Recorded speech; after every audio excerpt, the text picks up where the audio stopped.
Hello friends, Gaurav here. और जरा guess करो ये प्लैनेट कौन सा है? यूरेनस। ना, ये एक्चुअली वीनस है। शॉक्ड?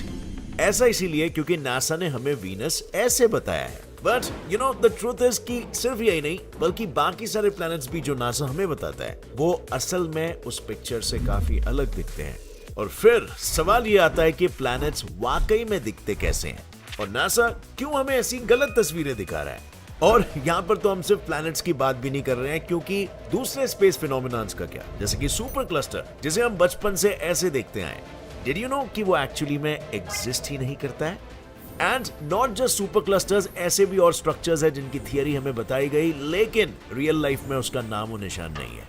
और आपको शायद पता होगा कि स्पेस का अपना खुद का एक स्मेल भी होता है। बट जो चीज आपको नहीं पता है वो ये है कि हर एक प्लैनेट की भी अपनी खुद की एक स्मेल होती है। एंड उसे जानने के लिए बेसिकली हमें स्पेस को एक्सप्लोर करना होगा, और वही तो हम आज करने वाले हैं आज के इस वंडरफुल वीडियो में। So let us get started with today's adventure titled this is not what space looks like. Space. जब भी हम स्पेस की पिक्चर्स देखते हैं तब पहली चीज हमारे दिमाग में आती है, wow look at those beautiful pictures. लेकिन द ट्रूथ इज कि अगर हम यही पिक्चर स्पेस में लेके गए और उन्हें साइड बाय साइड देखें तो नजारा कुछ बहुत ही अलग होगा। और मैं नजारा इसीलिए कह रहा हूं क्योंकि स्पेस के सारे ऑब्जेक्ट्स को आप जिस कलर में इमेजिन कर रहे हो वो कलर तो स्पेस में एक्चुअली में मौजूद ही नहीं है। Shocked right? तो आखिर कौन से कलर्स है जो स्पेस में है और जिनके वो ऑब्जेक्ट्स है? चलिए देखते हैं। सो नासा के फोटोज के अनुसार मर्क्यूरी कुछ इस तरह का दिखता है, पर रियलिटी में उसका कोई एटमॉस्फेयर नहीं होने के कारण रॉकी सरफेस ही उसका असली कलर है, यानी कि ग्रे कलर। इनफैक्ट हमें दिखाए जाने वाले कई सारे प्लैनेट्स के फोटोज भी फेक ही है। प्लैनेट्स का कलर डिपेंड करता है उनके सराउंडिंग एटमॉस्फेयर में। एटमॉस्फेयर में जिस एलिमेंट या गैसेस की क्वांटिटी ज्यादा रहेगी, प्लैनेट भी वही कलर का दिखाई देगा। वीनस की बात ले लो। वीनस जिसका सरफेस हम स्पेस से नहीं देख सकते, पर फिर भी नासा ने इसकी एक इमेज बताई जिसे लोग समझने लगे कि ओह वीनस तो ऐसा ही दिखता है। पर जब और रिसर्चेस होते गए तब पता चला कि वीनस का कलर इज नथिंग बट उसके सराउंडिंग में प्रेजेंट यूरिक एसिड क्लाउड्स इस तरह का दिखता है। पर क्यों साइंटिस्ट हमें ऐसी इमेजेस दिखाते हैं जो रियलिटी में वैसी है ही नहीं? आखिर क्या है इसके पीछे का कारण? इसके पीछे साइंस है। आप सभी को इलेक्ट्रोमैग्नेटिक स्पेक्ट्रम के बारे में तो पता ही होगा। जिन लोगों को नहीं पता मैं बताता हूं ना। इलेक्ट्रोमैग्नेटिक स्पेक्ट्रम यानी इलेक्ट्रोमैग्नेटिक रेडिएशंस का उनके वेवलेंथ और फ्रीक्वेंसी के अनुसार डिस्ट्रीब्यूशन। इस स्पेक्ट्रम में हम सिर्फ विजिबल लाइट को ही देख सकते हैं, पर स्पेस में तो सभी तरह की लाइट्स मौजूद है, जैसे कि gamma radiations, x rays, ultraviolet rays, infrared, radio waves, microwaves, जो हमारी आंखों को नहीं दिखाई देती। पर इसका मतलब ये नहीं है कि लाइट स्पेस में एग्जिस्ट ही नहीं करती, बस हमें इन लाइट्स का कलर ही पता नहीं होता है। कुछ वैसे ही जैसे हमें हमारे आने वाले कल में, हमारे फ्यूचर में क्या होने वाला है वो पता नहीं होता है। और यही कारण है जिसके लिए साइंटिस्ट हमें ऐसे इमेजेस बना के देते हैं जिसके कलर्स को हम डिटेक्ट कर पाए और याद भी रख पाए। ये कलर्स आखिर बनते कैसे हैं? स्पेस के फोटोज के लिए हबल स्पेस टेलीस्कोप स्पेस में लॉन्च किया गया था, पर यह टेलीस्कोप सिर्फ ब्लैक एंड व्हाइट में ही इमेजेस साइंटिस्ट को भेजता है और फिर साइंटिस्ट इमेजेस को डिफरेंट फिल्टर्स यूज करके एक कलरफुल इमेज बनाते हैं। क्योंकि ह्यूमन आइज के फोटो रिसेप्टर सेल्स सिर्फ रेड, ग्रीन और ब्लू वेवलेंथ ही समझ सकते हैं, और इसीलिए साइंटिस्ट इन 3 फिल्टर्स को यूज करके 3 अलग अलग इमेजेस रेडी करते हैं, जिसके बाद उसके कॉम्बिनेशन को मिलाकर एक फाइनल इमेज को हमारे सामने प्रेजेंट किया जाता है। बट सिर्फ प्लैनेट्स ही नहीं, आप इसे ही देख लो। ये है अपना मिल्की वे, जो दिखने में इतना कलरफुल दिख रहा है, पर सुनकर दुख होगा बट ये आपके साथ किया हुआ एक स्कैम है, क्योंकि मिल्की वे तो इतना कलरफुल है ही नहीं अगर आप उसे अपने आंखों से देख लो। यूनिवर्सिटी ऑफ पिट्सबर्ग के फिजिसिस्ट और एस्ट्रोनॉमर जेफरी न्यूमन ने 100 से भी ज्यादा गैलेक्सीज के ऑब्जर्वेशन किए, जिसमें उन्हें पता चला कि मिल्की वे दिखने में स्नो की तरह दिखाई देता है, यानी मिल्की वे का एक्चुअल कलर प्योर व्हाइट है, और इसीलिए शायद इसका नाम भी पड़ा होगा मिल्की वे।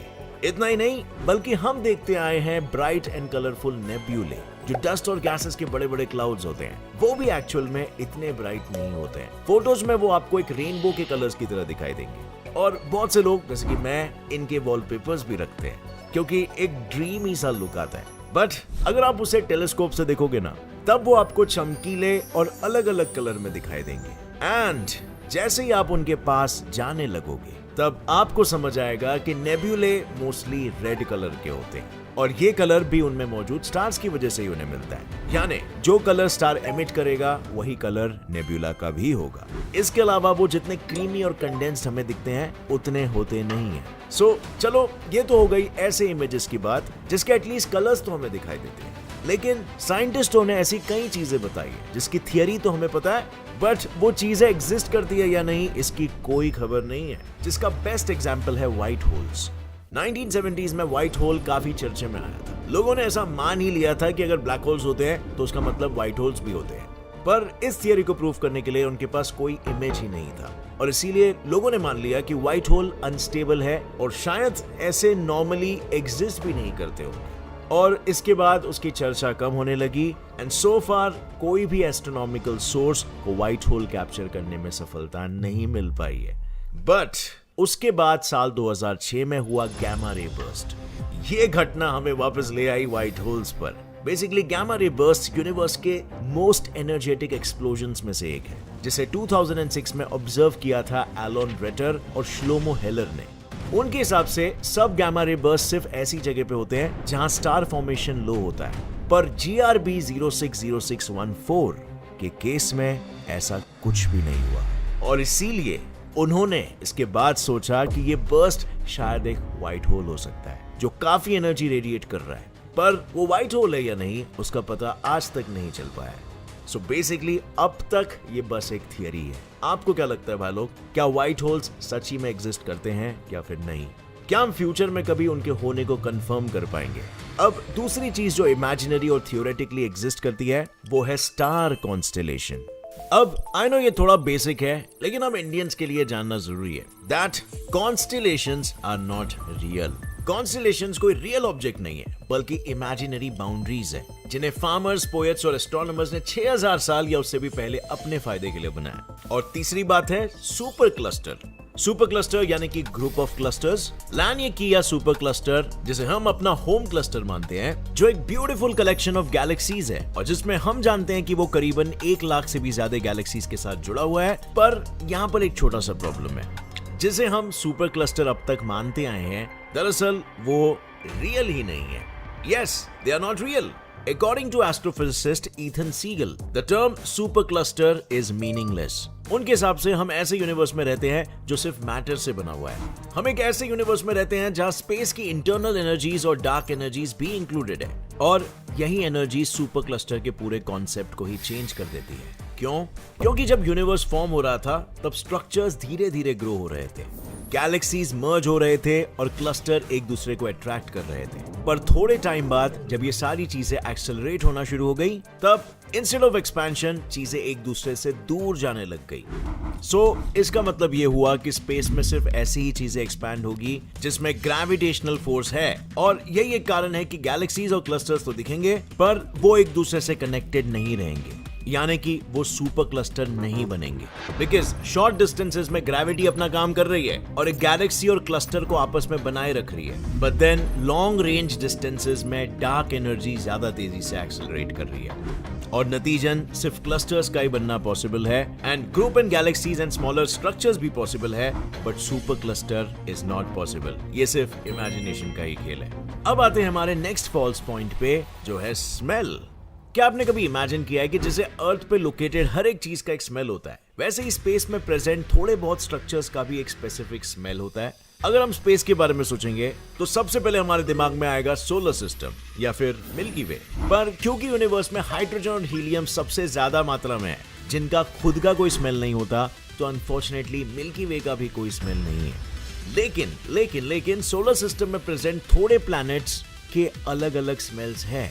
जैसे फॉर एग्जाम्पल वीनस का स्मेल सड़े हुए अंडों जैसा है और इसके पीछे का मेन रीजन है इसके एटमॉस्फेयर में मौजूद क्लाउड्स जो सल्फ्यूरिक एसिड से बने हुए होते हैं। और अगर आपको नहीं पता तो इंसानी फार्ट में हार्डली कुछ परसेंटेज सल्फर होता है जो कि सिंगल डिजिट्स में है और जो रिस्पॉन्सिबल है फार्ट के गंदे स्मेल के लिए। बाकी 90% से भी ज्यादा फार्ट का एक्चुअली में कोई स्मेल ही नहीं होता है, जस्ट गैस है। सो अब जस्ट इमेजिन करो जो पूरा प्लैनेट ही एक सल्फ्यूरिक एसिड के एटमॉस्फेयर से बना हो, वहां पे कितनी बास आती होगी। सिर्फ वीनस ही नहीं बल्कि मार्स के आउटर एटमॉस्फेयर में सल्फर कंपाउंड होने के कारण वो भी रॉटन एग्स जैसा ही स्मेल करेगा। और ये सुन के कुछ वियर्ड फील हुआ? हम ऐसे देश में जाने वाले हैं आगे इन फ्यूचर। अब जरा जुपिटर का भी सुन लो, क्योंकि जुपिटर के आउटर सरफेस में अमोनिया होता है और इसीलिए वो एक पब्लिक टॉयलेट की तरह स्मेल करेगा। कभी पब्लिक टॉयलेट गए हो? वैसे ही कुछ स्मेल जुपिटर से आएगी।